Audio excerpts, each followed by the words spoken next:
is, let me just put up what we're doing. And then of course you can tell us about yourself and take us through the topic. So this is what we are doing. This is the World Mediators Conference, and Sherry is going to talk about clarity, compassion, and curiosity, how to get comfortable with conflict. That's what you're talking about. And of course, 18th, we had that celebration, Ken's birthday celebration, and a very brief inaugural address to the conference. And you should have come there. I don't know why you didn't drop in. So that's what we're doing, and information, of course, available on mediatorvikram.com. So Sherry, it's all you. It's about you and the topic. So I'm curious if folks are streaming live, are you able to moderate that chat? Yes, I can. But so great. I'm just curious, who is uncomfortable with conflict? Any raise of hands ever uncomfortable with conflict? But don't even consider doing this kind of thing, because all these things are watched at different times by people. So if you think right. So even if you're watching the recording, my hunch is there's a time and a space and a place where you are uncomfortable with conflict. And part of the reason that it matters whether or not you're comfortable with conflict is because when we're uncomfortable with conflict, we often don't get to the heart of the issue and we don't resolve the conflict. We might come up with quick fixes, we might come up with short-term solutions, but we don't get to the long-term resolution sometimes when we're uncomfortable with conflict. What we sometimes do is we fight it. We might resist the conflict. We might flight. We might run away from it, avoid it, not deal with it. We might freeze up and do nothing, or we might just try to fawn, is that term, where you just kind of smooth everything over to make it all better. And when we can get comfortable with conflict, we can kind of delve in and really, really address the issue. So the story I think of is one time I went to a meeting. I was a member of a nonprofit organization, and I was sort of a loosely affiliated. I was a member. I knew there was some conflict in the organization, and I went to this dinner meeting. And at the dinner meeting, I go in, I sit at the table, I have my piece of pizza, and we're all in this like square setting where folks are gathered around this table. They brought in someone who was kind of the overall head of this organization on a more national level. And this person was called in because these two gentlemen in the nonprofit were having some conflict. They were seeing things differently.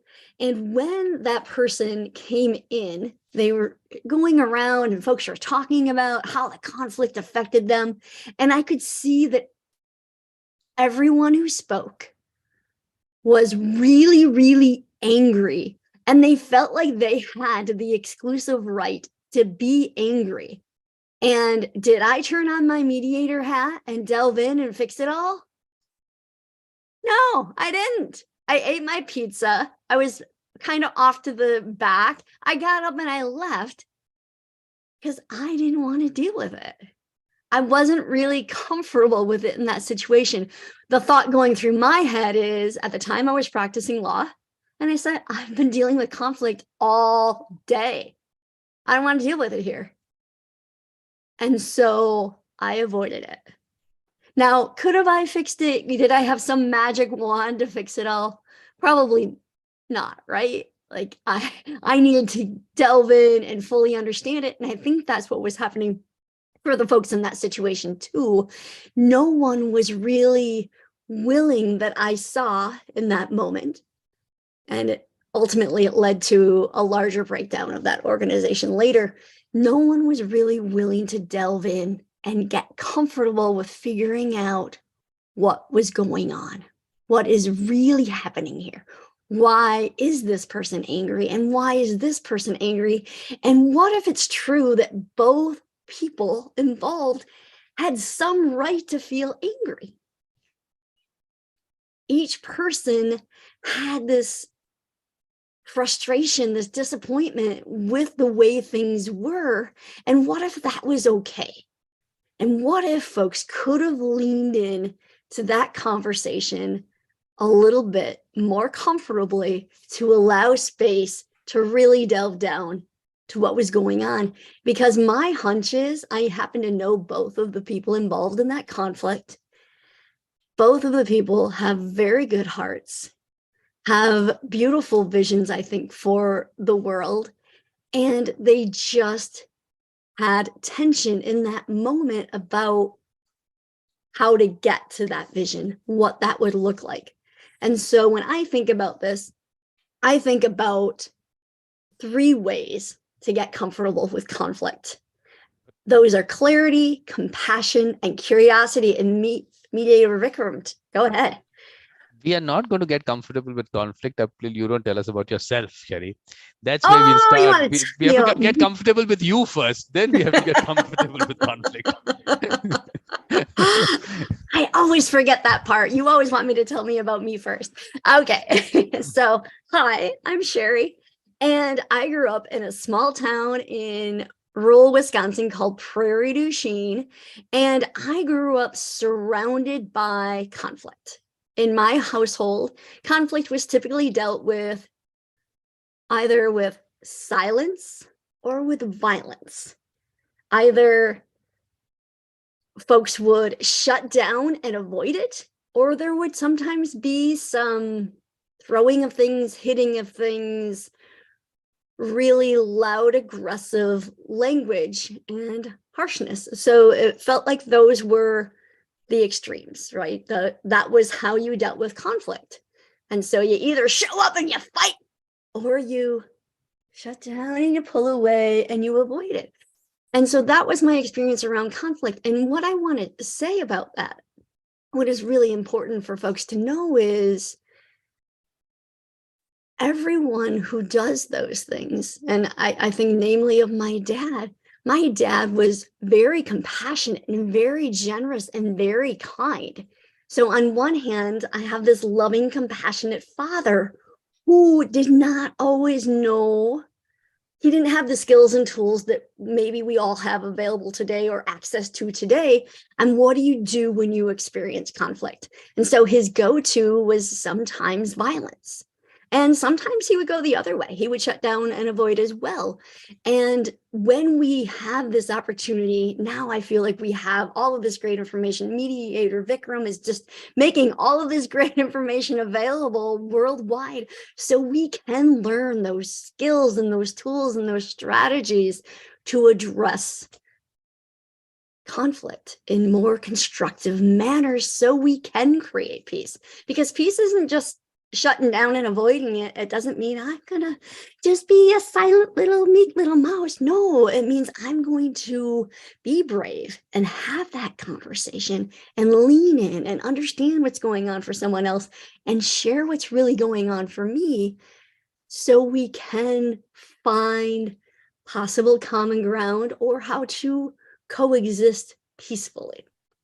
So that was a side story to my growing up. So I grew up in rural Wisconsin, a beautiful life. And also, I came with my baggage around conflict. I attended college and law school in Minneapolis, St. Paul at Hamline University, went on to William Mitchell College of Law. I took all the conflict resolution, alternative dispute resolution courses I could. I said, when I graduate, I'm going to be a mediator. And I remember a law professor saying, you might want to go get some legal experience first. And so I had done a lot of volunteer mediation in law school. I think I did 1 paid mediation and then went and got a job practicing law. I did that for exactly 20 years before opening my mediation practice in 2019. And the day I announced I was opening my mediation practice, someone reached out and said, could you train our organization on conflict resolution and mediation? And I said, absolutely, I could do that. I love that, because when I can teach people the skills and give folks the tools and the information to resolve conflicts on their own, they don't need lawyers or mediators. They can have the conversations themselves, and it can impact so many more people. And that's sort of where I am today. So I still mediate. I mediate cases ranging from custody and divorce to bias and discrimination and employment termination and just all of that civil and family spectrum for the most part. I also facilitate conversations. So sometimes families reach out to me and say, we haven't spoken in years. Could you help us have a conversation? And so I talk with each family member, and then we sit individually before we all gather and find a date together. And then we sit in a circle and we have the conversation. And is it kumbaya and singing afterwards? No, not necessarily. There is usually, though, this better understanding and appreciation for where people come from. And it's starting that, planting that seed of, oh my goodness, yes, we can clearly sit in a circle and have a conversation. So now what we're going to agree to do is maybe meet once a month, or maybe like 2 of us will meet and then another 2 or another 2, and just continue the conversations to heal the relationships. Healing relationships doesn't happen overnight. And I have to say that when I first started my business, I called it Healing Truth. Healing Truth. And I really feel that conflict transformation is about healing truth.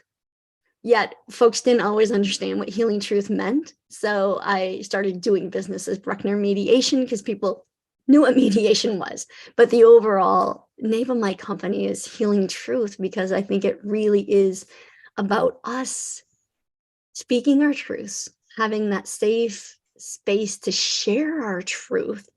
And in doing so, it brings about healing. Sometimes the healing is internal. So often the conflict starts internally. We have all of these past, I come with my past baggages and ideas about how conflict is resolved or what happens in conflict and is it safe to share? And everyone else does too, right? We all have these past experiences with conflict. Is it safe to share? What will happen? What are some of the fears around it? What the uncertainties, the insecurities? And so when we can share our truth and say, hey, this is what I'm feeling, this is what I need, or at least acknowledge it for ourselves, even if we're not willing to share it with others, it does begin that healing process. So we can show up more confident and say, hey, this is what I need, and this is what I want, and this is what this person needs, and this is what this person wants. And maybe we can come together and create this vision together, or maybe we can just exist side by side in some sort of peaceful manner. Look, And the so idea of that's the idea of asking you about you was because I told you, this is like a kind of a teaser towards the skill development project. So the people who are here, let people become comfortable with them. So when we announce those various sessions, skill building sessions and all, so they know about you. So you don't have to spend time even telling them there. We just put this little clip out there. This is Sherry. This is who she is. This is what she's doing. But interesting thing, what I like about the LinkedIn profile where you've written a small town mediator with a big heart and global mission. Sherry sparks leaders and organizations to create peace, resolve conflict, and transform visions into results. That you didn't speak about. That's why I have to speak about this. So that's what it is. So Sherry, now it's becoming comfortable with conflict. Please. Yes. So when I work with leaders to create peace and resolve conflict and transform vision into results, one of those parts is getting comfortable with conflict. And we do that in 3 ways. We do that through clarity, we do that through compassion, and also curiosity. And sometimes I bring a 3-legged stool. And when we go through the clarity components, we put the leg of the stool on for clarity. But when you just have clarity, the stool falls over. It cannot stand up on one leg. So we can be very, very clear. And when I say being clear, when it comes to getting comfortable with conflict, it's about being clear about who you are. Like, who am I? Why am I here in this situation? And what am I trying to create? And sometimes when we're in conflict, depending on the conflict, it changes sometimes what people think, say, or do. And I always invite folks to think, who are you from a this is what I value standpoint? So when it comes to our values, maybe you really, really value connection. Maybe you really, really value meaning or purpose. Maybe you really, really value safety and well-being. Knowing what you value so you can be clear in how you're going to show up, regardless of what anybody else does. So one of my core values is compassion. And when I work with a lot of organizations, I might see many of them nowadays say, we value empathy, we value compassion, or something along those lines. And when you value compassion, though, if it's a value, if that's who you are and how you're showing up, it means that's who you are in all times and places and spaces. That does not change. And so when I value compassion, that means that when I am conducting a mediation, I'm going to be compassionate with all of the participants in the room. It also means I'm going to be compassionate with myself.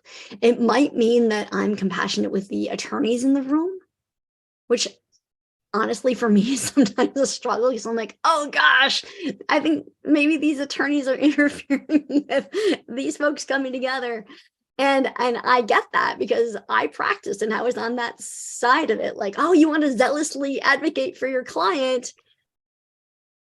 But sometimes in doing so, you're not allowing the truth to come out that could fully bring the resolution that needs to happen. So the clarity is this is my value and this is who I'm going to be no matter what anyone else says or does. So if I'm compassionate, no matter what you do or say, I'm going to hold compassion for you. And if I mess up and I happen to not be compassionate, in a moment, I'm going to step back, give myself some compassion so that I can continue to show up with compassion. Does that make sense? Yeah, absolutely.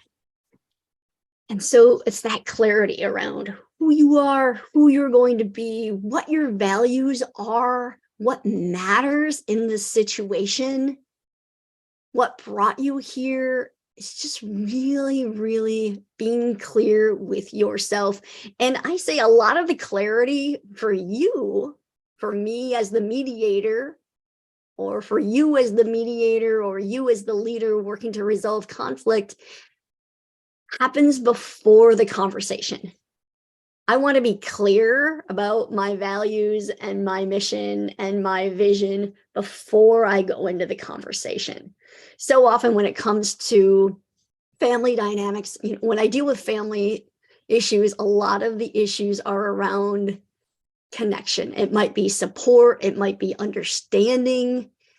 And when we forget that, we get into the conversation and sometimes people start attacking each other or shutting down, and they're doing the exact things that do not build connection, even though you might say that you value connection. And I know I do it too, right? So, I'm talking with a family member and I'm frustrated or disappointed, and I might just not say anything, or I might say something kind of snarky. And that's not my value. My value is connection. And so when I come from that place of, I'm clear that this is my value is connection, and I'm going to lean in a little bit deeper and maybe sometimes need to take a pause and say, I'm going to show up in a way that says, I value this relationship. I value this connection.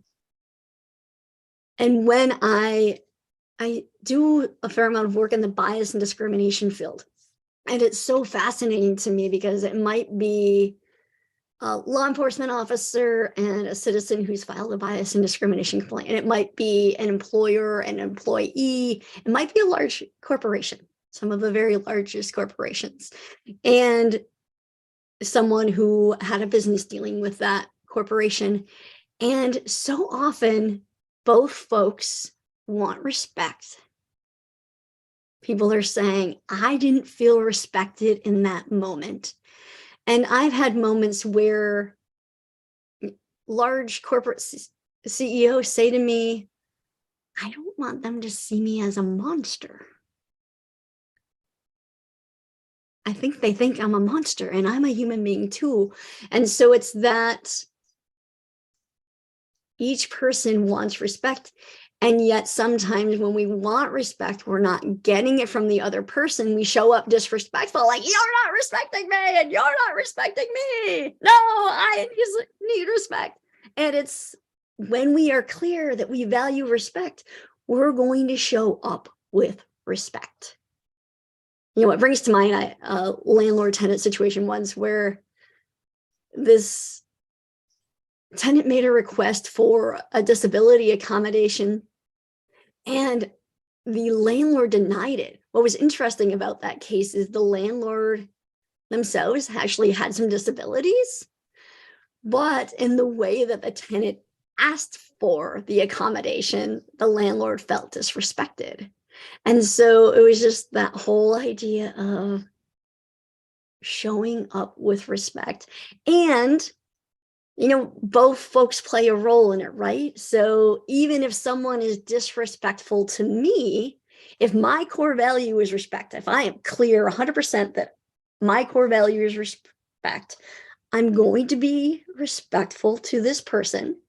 It doesn't mean I'm going to let people like plow all over me, but I'm going to show up with confident respect while also respecting myself, because respect is both. It's not just respect for everyone else, it's self-respect and respect for the people around me.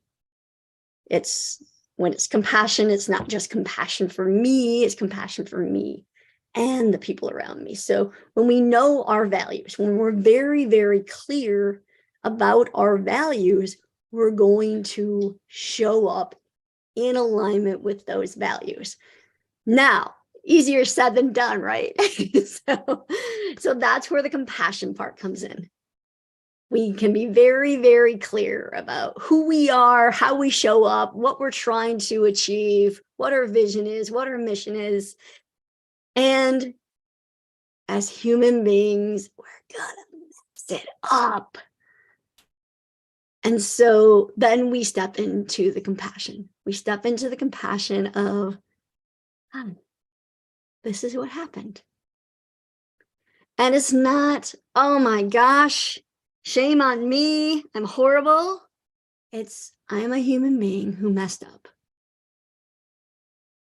And I'm going to find some way to forgive myself for the mess up and say, in the future, what I would like to do, who I want to go back to be, is this.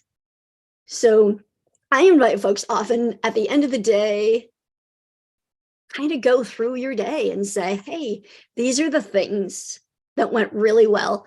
And these are the things that didn't go well. Like, I wish I would have handled this conversation differently, or I could have.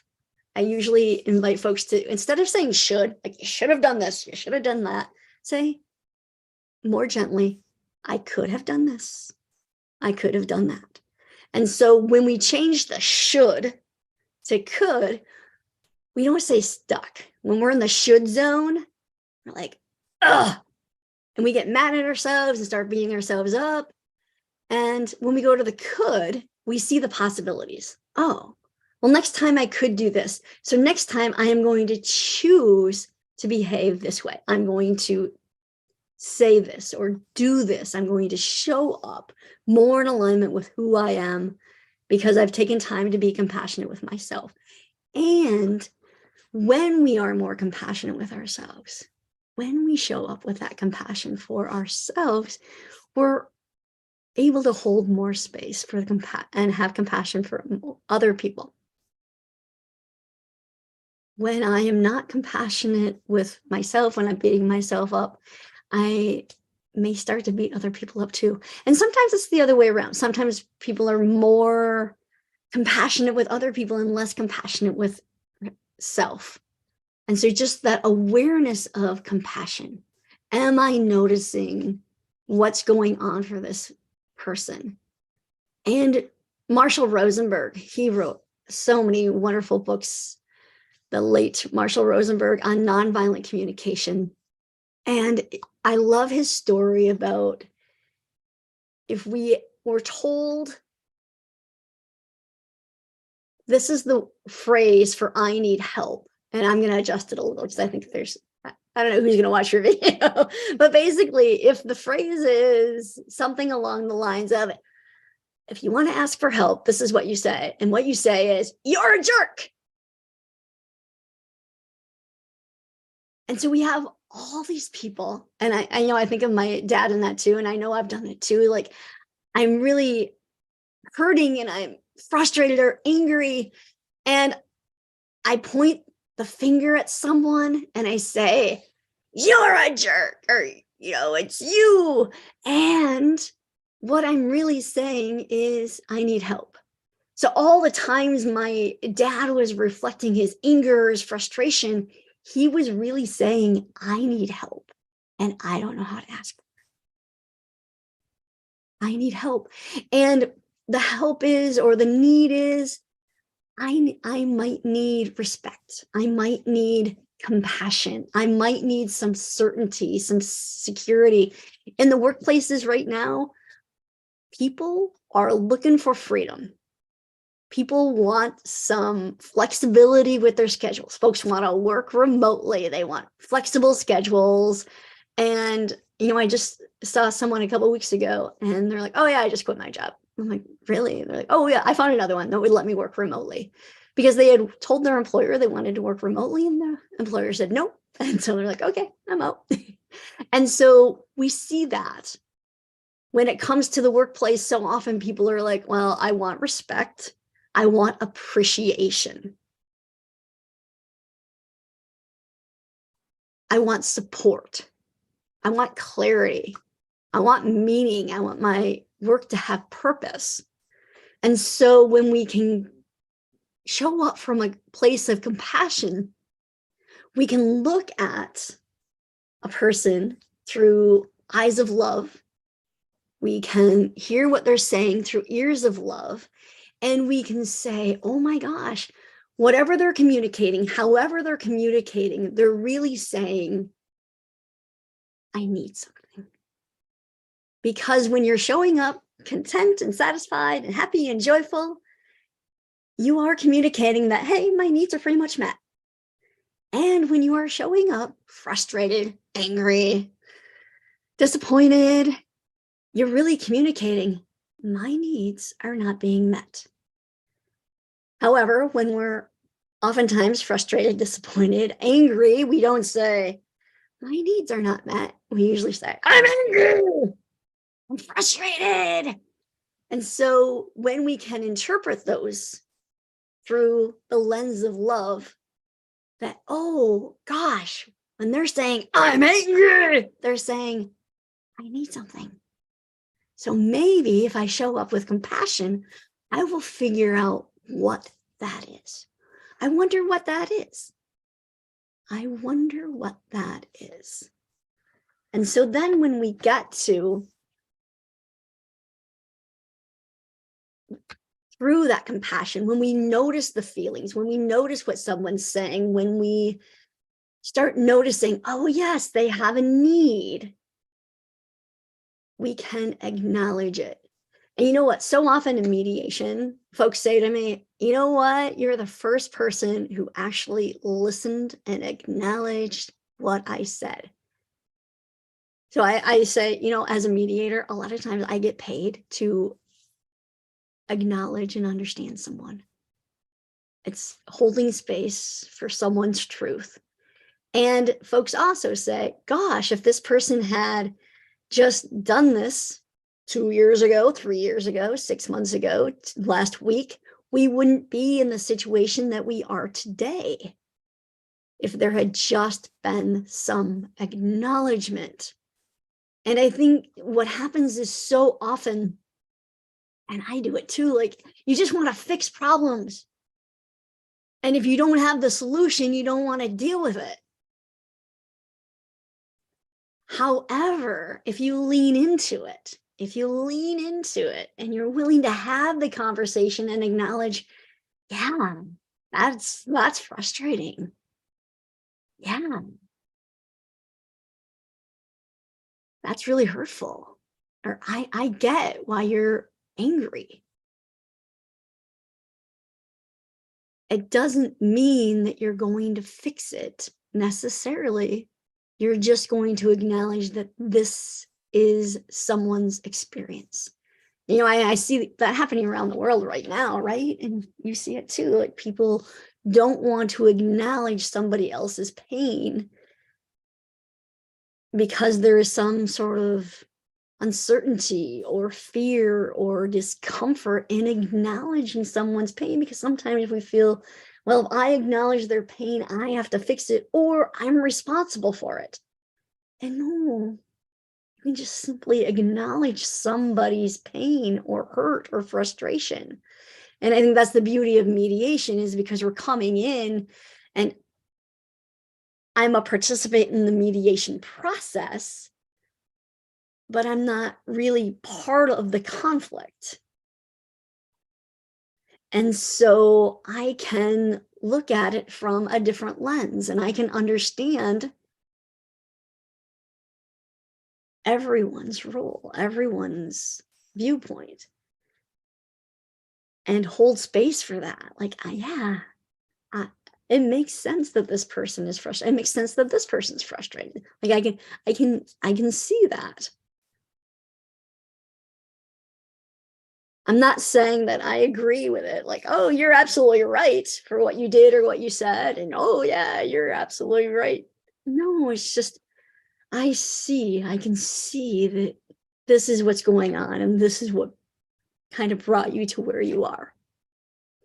And once people have been acknowledged, once we've shown that compassion, that, yeah, I can acknowledge that this is the experience, then we can help folks go back to that clarity and get clear about what they're really trying to create.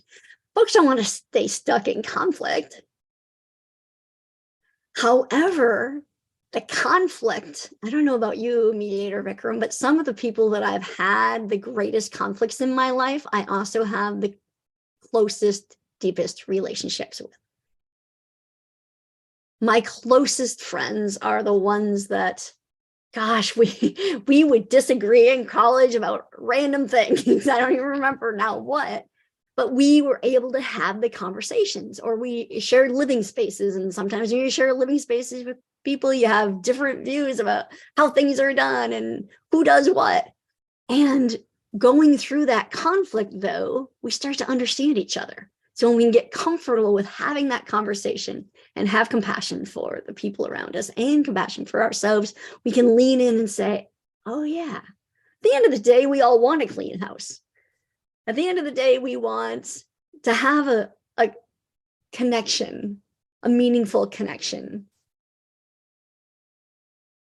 And so when we can have those conversations with compassion, we can and get clear about what we all agree we really want, then we can start creating steps to get there. So often what people are disagreeing about is how to do the thing, how to get to over here. You know, sometimes folks are like, well, I really want my spouse to go to the theater with me, Broadway productions. And what they're really looking for is connection. And so the question is that the only way you can connect with your spouse? What are some ways that would meet your need for connection that isn't that? Or is that one so important that you want to lean into it? And sometimes it is like, yeah, this event is really, really important to me because I want my spouse by my side. Or, you know what? No, like my ultimate goal is I want connection. And so, yeah, we could go for a bike ride because we both like bike ride, or we both like this other thing. And so figuring out what that is, what is the ultimate need at the core of it, like Marshall Rosenberg talks about. What's the ultimate need we're looking to meet? And then we can explore options of, oh yeah, well, these are all the things you can do to meet that need. Similarly with appreciation, so often we appreciate people in the ways that we like to feel appreciated. And this happens sometimes in businesses and organizations. Someone will say, the boss will say, well, I did this nice thing to show my appreciation for the employees, and they don't appreciate my appreciation. And the employers are like, man, that doesn't really meet my need for appreciation. Like, this is what I would really rather have to feel appreciated. And so having those conversations, even though it might feel uncomfortable, it can bring you closer, because sometimes people are churning their wheels and they're putting so much energy into trying to meet somebody's need, and they're not meeting it in the way that someone wants it to be met. So they might say, well, I'm going to do all these things to show my love and appreciation, and none of those things help the person feel loved or appreciated. So they kind of just wasted all their time doing all those things that they thought would meet that need, instead of saying, hey, what would help you feel loved and appreciated? And so that brings me kind of to that final part, right? The curiosity. What could I do? What are all the ways that you see that we could possibly meet this need? And so when you're curious, though, you have to sometimes be comfortable with not knowing, because you might find out things about who this person is and what they value. I remember years ago doing this exercise on values, and it was with a group of friends that I'm very close to. We seemed to be like-minded, and we were looking at the list of values that Brené Brown puts out. And we were circling like our top 5 or our top 7. And what struck us is we all circled different ones. There might have been a couple that overlapped, but no one had the exact same list. And some, they were very, very different, because there's so many different values. And sometimes I hear, like in the conflicts today, like, they don't have any values, or they don't have any values. Yes, everyone has values.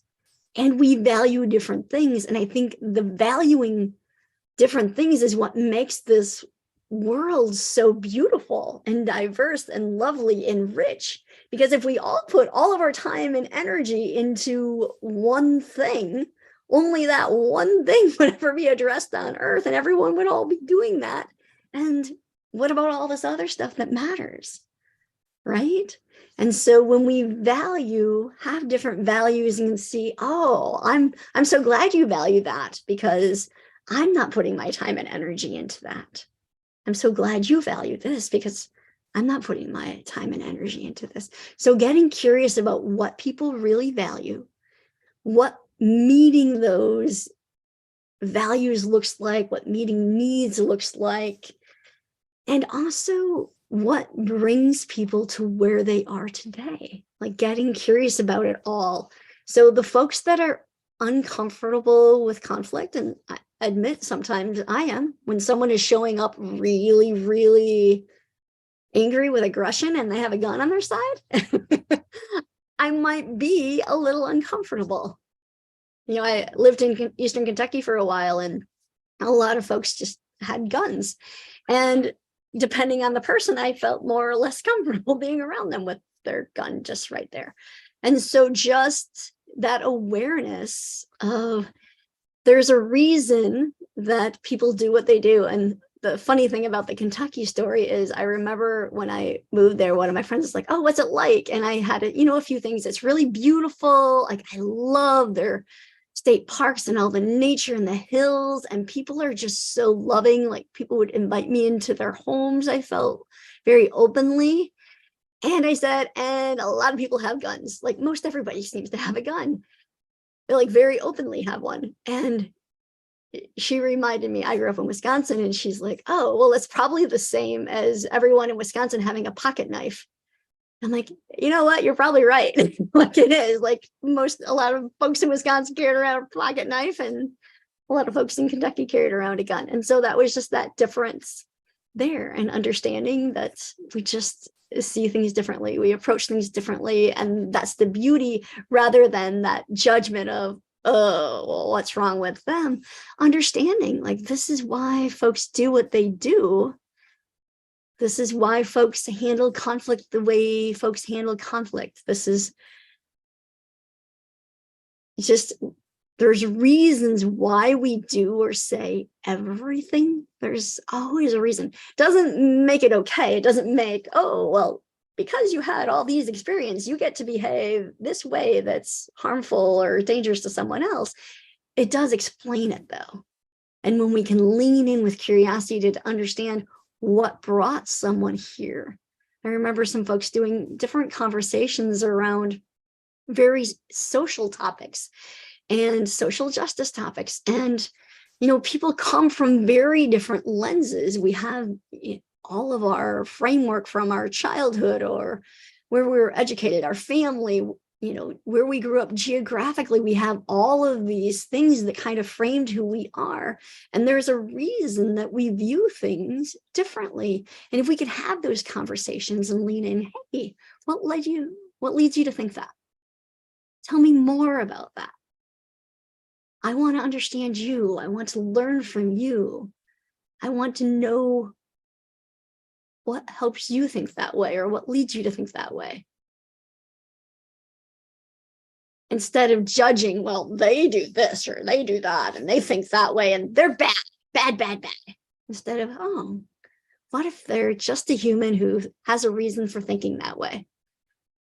And sometimes folks I see in conflict, they want to change the other person's mind. What's fascinating to me, though, is when we lean in with curiosity to understand someone, sometimes their minds are changed, or there's no mind change. My mind isn't changed, their mind isn't changed, but there's this deeper understanding and connection and respect when we lean in with curiosity to really understand. So, you know, I remember being at that social justice circle dialogue, and folks still walked away with disagreement. Like, they just saw the issue differently. However, there was this deeper understanding of, oh, well, now I understand why you think the way you do. And now I understand why you think the way you do.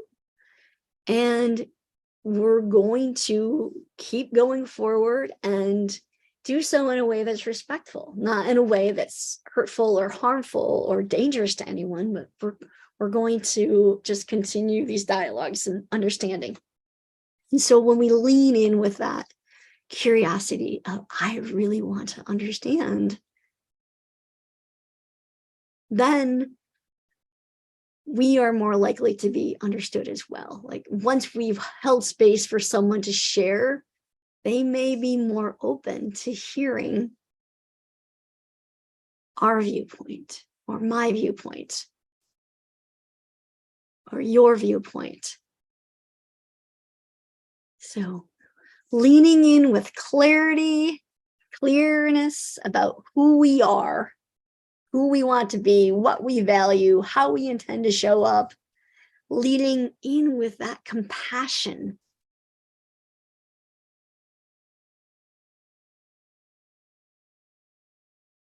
I care about you as a human. I want to understand what you're feeling and what you need. And leaning in with curiosity are so important. You know, I want to share a story because I think it's kind of wraps these up pretty well and bring this in for a landing. Is when I was in high school. I grew up, I said, in Prairie, Wisconsin. So there were maroon lockers on both sides of the hallway. And I remember exactly where I was standing when a young man in my high school class pointed at me and said, "Sherry has a hair lip." And what did I do in that moment? I put my head down and I scurried away. I got the heck out of there because I was really uncomfortable. I felt ashamed. I felt less than. I felt less worthy. I felt ugly, just not good enough in that moment. And I got the heck out of there. I let that moment mean something about me. What's interesting, though, is a few years later, I'm standing in a grocery store. By this time, I'm in college, and I'm standing in a grocery store line. And a guy says, "Hey, did you get hit by a softball? My buddy has a scar just like yours." And then he told me the story about his buddy and his softball line drive to the mouth that caused a scar.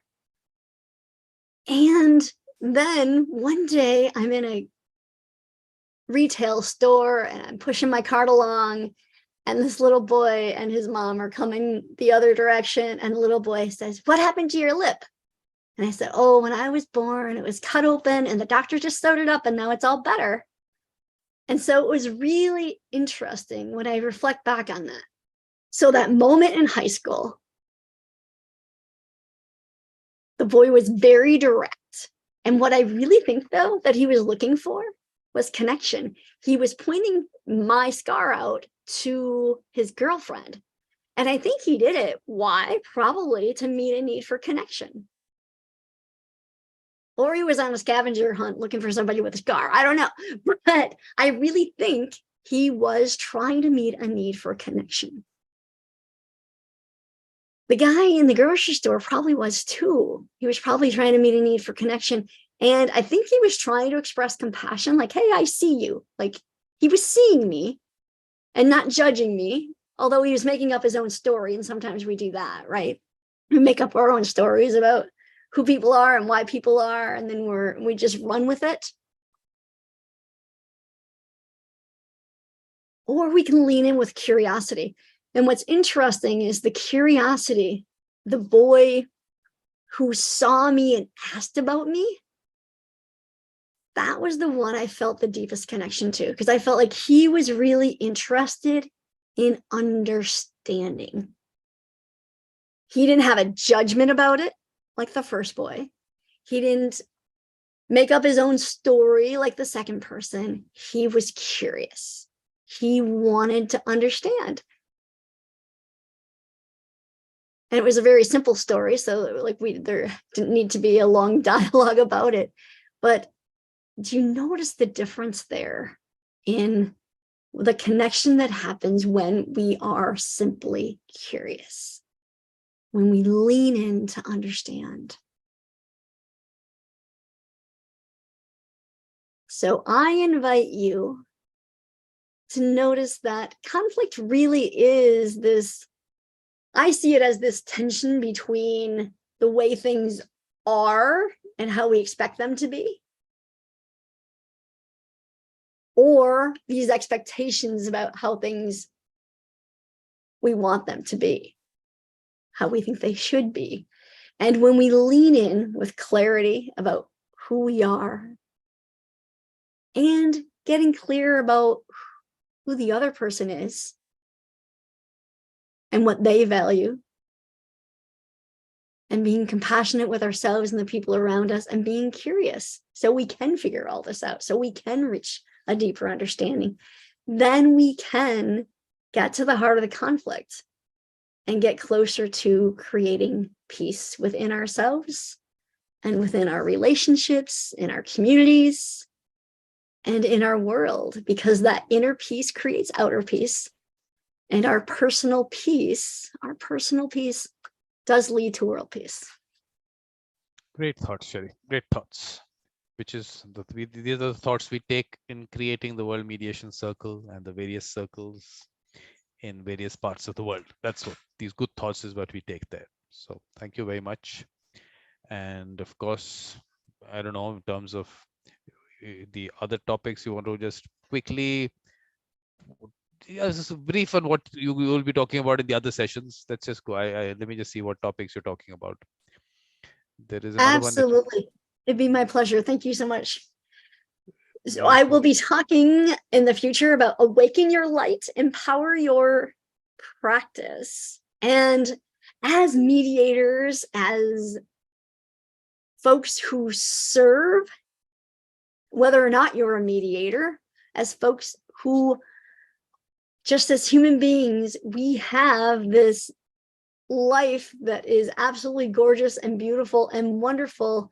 And when we awaken our light and we align with our inner peace, then, like I said, we create outer peace. So the Awaken Your Light really focuses on key areas of your life. So we're going to explore key areas of your life so you can create a vision for what you would love in those key areas. And also in doing so, it is discovering what meets your needs in those key areas. So then when you've taken care of your personal needs and you're really clear about those and your vision, that's part of the overall creating peace. So this Awaken Your Light really, really focuses about on the creating inner peace and shining your light so that you can ultimately shine it for the world and create outer peace. But we're going to start inside with that one. And then, and that's when, well, let's just say that's on 24th, Saturday 24th at 7:30 India time. And of course, then the next one is on the 29th at 7:30 India time. That is Mediators as Transformational Leaders. yes, mediators as transformational leaders. So there are some universal laws that exist in the world, such as the law of imagination, the law of attraction, the law of reconciliation, the law of appreciation. So we're going to go through those laws, and it's going to be a 1 hour overview. So you'll kind of get little nuggets of each of those, because you are transformational leaders. You have the opportunity to do that. And so I really hope to all of you can participate or catch the recordings of the Awaken Your Light and the Transformational Leader events. Perfect. Thank you very much. And of course, I think if any other closing remarks that you want to make, please. Otherwise, we can cut the live stream here. Anything else, Sherry? Anything? I always like to close with be gentle with you, be gentle with all, be the peace. Again, good thoughts. So thank you very much. And of course,